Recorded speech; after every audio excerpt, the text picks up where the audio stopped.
టీటీడీలో 84 షాపులో 40 ఏళ్ల రహస్యం బయటపడింది. టీటీడీ ఆస్తులను ప్రైవేట్ వ్యక్తులు విక్రయిస్తున్నట్లు బోర్డు తీర్మానాల రికార్డులు స్పష్టం చేస్తున్నాయి. కొందరు ప్రైవేట్ వ్యక్తులు తామే షాపులు కొనుగోలుదారులమని నమ్మబలికి టీటీడీ ఆస్తులను స్వాధీనం చేసుకున్నారని తిరుక్షేత్రాల రక్షణ సమితి కన్వీనర్ తిమ్మ ఓంకార్ అన్నారు. ఈ షాపులపై చివరిసారిగా 1976లో మాత్రమే టెండర్లు నిర్వహించారని తెలిపారు. అప్పటి నుంచి మళ్లీ బహిరంగ టెండర్లు నిర్వహించలేదని పేర్కొన్నారు.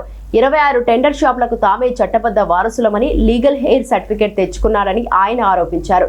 లీజు గడువు ముగిసిన తర్వాత షాపులు స్వాధీనం చేసుకుని టెండర్లు పిలవాలనే నిబంధన టీటీడీ ఉల్లంఘిస్తోందని విమర్శించారు. మార్చి 31, 2025తో లీజు గడువు ముగిసిన పాత వారిని కొనసాగిస్తున్నారని పేర్కొన్నారు. ఒకే వ్యక్తికి 2 షాపుల కేటాయింపు వెలుగులోకి వచ్చిందని ఆయన తెలిపారు. వెంటనే షాపులు స్వాధీనం చేసుకుని బహిరంగ టెండర్లు నిర్వహించారని తిమ్మ ఓంకార్ డిమాండ్ చేశారు. వారసులంట ఎంతమంది? 26 మంది వారసులు ఉన్నారంట.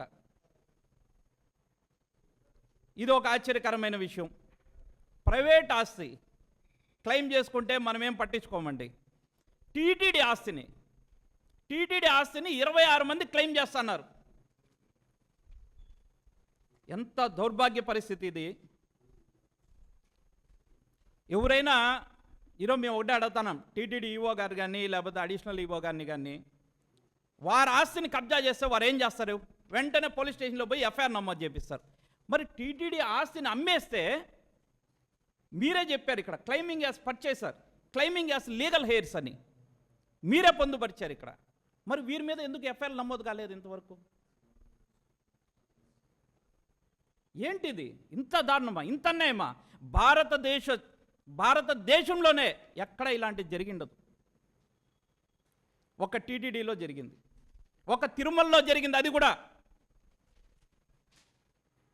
ఈ 84 షాపులది ఎప్పుడో 1976లో ఫస్ట్ టైం టెండర్లు వేశారంటండి. ఆ తర్వాత నుంచి టెండర్లు ఎప్పుడు వేయలేదు. వాళ్ళే అనుభవిస్తూ వస్తున్నారు. రెంట్లు కట్టరంట వాళ్ళు. పాడుకోవటమే కాకుండా అమ్మి వేస్తూ ఉన్నారు కూడా కొందరు. అందులో వారసత్వ సంపదగా భావిస్తూ ఉన్నారు. అయ్యా టీటీడీ అధికారులారా, మీరు నిద్రపోతున్నారా 40 సంవత్సరాలుగా? ఇకనైనా నిద్రా వ్యవస్థ నుంచి మేల్కొనండి.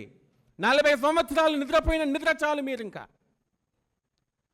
శ్రీవారి ఆస్తులను, టీటీడీ ఆస్తులను అమ్మివేయాలనేటువంటి కుట్ర జరుగుతూ ఉంటే మీరు ఇంకా నిద్రావస్థలో ఉన్నారంటే టీటీడీ ఆస్తుల మీద మీకు బాధ్యత లేదా? టీటీడీ ఆస్తులను కాపాడేటువంటి పూర్తి బాధ్యత మీకు లేదా? అయ్యా టీటీడీ ఈవో గారు, అడిషనల్ ఈవో గారు గతంలో 2 సార్లు ఫిర్యాదు చేయటం జరిగింది. ఇప్పటి వరకు మీరు స్పందించడం లేదంటే దీని వెనక, ఈ భారీ స్కామ్ వెనక ఎవరు ఉన్నారు? ఈ యొక్క స్కామ్ని ఎవరి వెనకాల ఉండి నడిపిస్తున్నారని మేము అడుగుతూ ఉన్నాము.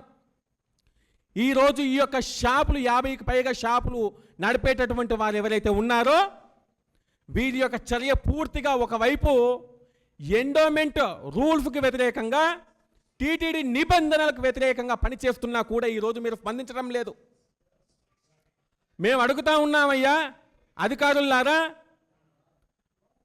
అదే కనుక మీ యొక్క ఇంటిని ఎవరైనా అమ్మివేయాలని చూసినా, మీ యొక్క ఆస్తుల వ్యవహారంలో ఇటువంటి స్కామ్ జరిగితే మీరు చూస్తూ ఊరుకుంటారా?